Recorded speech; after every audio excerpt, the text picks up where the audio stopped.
સુરત મનપાની 56 બેઠકોના પરિણામો જાહેર થઈ ગયા છે। આ ચૂંટણીમાં આમ આદમી પાર્ટીનો સુપડો સાફ થતો દેખાયો છે। વોર્ડ નંબર 15માં મહત્વપૂર્ણ ગણાતી બેઠક પર આપને મોટો ઝટકો લાગ્યો છે।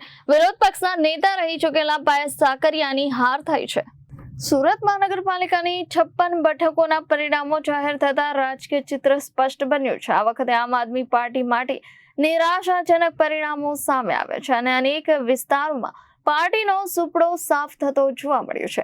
ખાસ કરીને વોર્ડ નંબર 15માં મોટો રાજકીય પલટો જોવા મળ્યો, જ્યાં આમ આદમી પાર્ટીના આગેવાન અને પૂર્વ વિરોધ પક્ષ નેતા રહી ચૂકેલી પાયલ સાકરિયાને હારનો સામનો કરવો પડ્યો છે। આ બેઠક પરથી તેમની હારને લઈ રાજકીય વર્તુળોમાં ચર્ચા તેજ બની છે।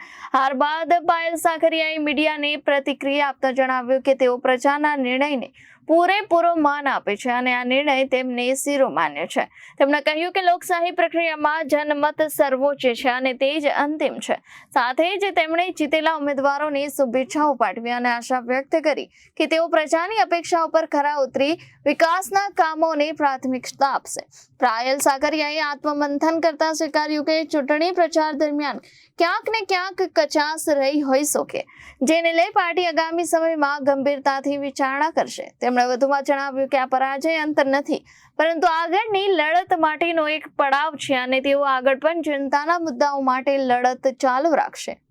મહેનતથી અડધી રાતે પણ જ્યારે પૂર્ણા વિસ્તારના લોકોને જરૂર પડે ત્યારે ઊભા ખડા પગે રહે એવી વિનંતી સાથે અને જે લોકો એમને મત આપ્યા છે એમનો ખૂબ ખૂબ આભાર માનું છું। વાત કરીએ તો જાહેર સભામાં જે રીતે પ્રજા જીતી અને પરિણામ આવ્યું કઈ રીતે?